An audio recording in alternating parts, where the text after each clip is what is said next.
up to a book either. So there weren't things that ever crossed my mind. And yet I always loved reading. Words jump out at me. I love them. I could disappear into a book any hour of the day, any day of the week. In 2002, my life changed irrevocably. My beautiful husband of 31 years left for the heavenly fields and left me unable to cope. I was scared stiff of living.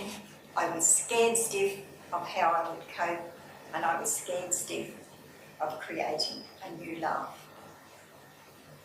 So I did what I do best, and that's keep busy, doing everything until I collapsed. 12 months later, I weighed 51 kilos, like a match with wood sticks scraped off it. And that was my turning point. At that point, I started journaling. And journaling took me on such a deep journey. It was a deep healing journey. I came to the conclusion that really love conquers all, but it starts with self-love. Mm-hmm.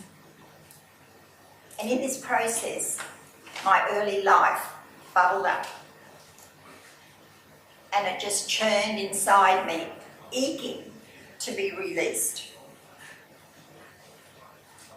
Now, I would say something at this point. When Les passed away in 2002, I was a computer illiterate. He did all my computer work for me. And my other thing was, when I did start using it, coming from nursing, I didn't need to type while I was a nurse either. I couldn't think at the computer. So I would write it out in longhand and then type it. And then I thought, well, how long is it going to take to write something if I continue to do that? Something had to change. Guys who gang raped me at 15. That led to a pregnancy and an adoption. Once I had done that, I was then in the process where I could write that book. So I followed Robin's plan. Do a brain dump. Spare bed downstairs became it. Every time I had a thought, on a post-it note and on the bed. When I finished doing that, I collated them, and if I had a pile of 20, I broke it up into a couple. If I had a pile of 2, I either incorporated or threw it out. And then putting them together with a topic, it enabled me to write, because when I thought, well, I am going to write, it was like, where do I start? Exactly where is the beginning? But by doing it this way, on the day I felt like writing, I'd go down and say, oh, I'll do that one today. So that satisfied my creative spirit, and the words just flowed. And then I put them together, did the links, and I wrote the opening and concluding chapter last. So that was a big step for me. So 45 years, this stuff had been kept secret inside me.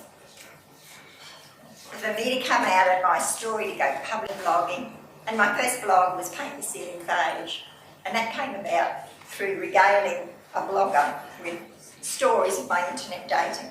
And I let you take your own story. And I related that and I had fun, and then I went across and started to write about things that affected mature women, and then I came up with the confidence beyond 50. And then while I was having a promotional video done for the website, someone said to me, why don't you do a rewrite on your book, Darren? Well, there's the first one that came out 10 years ago. So I set about doing a rewrite. The new editor sent me some information and said, you know, you glossed over this, elaborate on that, which I did. And then she said to me, how do you feel about including men's stories? And I thought, well, abuse happens to men. And we don't hear all that much about it. It's not aired the same as what abuse to women is. I thought, yeah, I can handle that. And then she said, well, we'll balance up with some other ladies' stories, so we did that. And then new opening, new conclusion, new forward, written by the lovely Pat Armistead. And the book was complete. And then came to the cover. Now I was looking at, could very well be the subject of my next speech. Oh. I don't know, the next book I'm next. That will be a story that will evolve. I'm not sure how long that will take.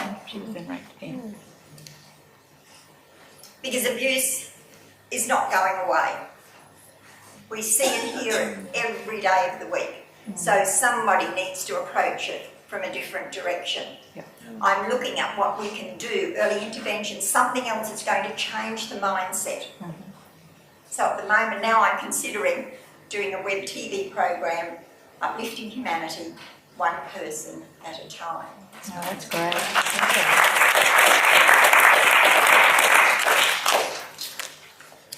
My writing, I hope, will help some other woman not go through the experiences that I have been.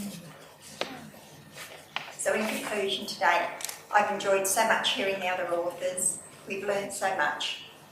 I bless the fact that I've been able to write. I bless the people who've helped me on my journey. And I bless those that will be with me in the future.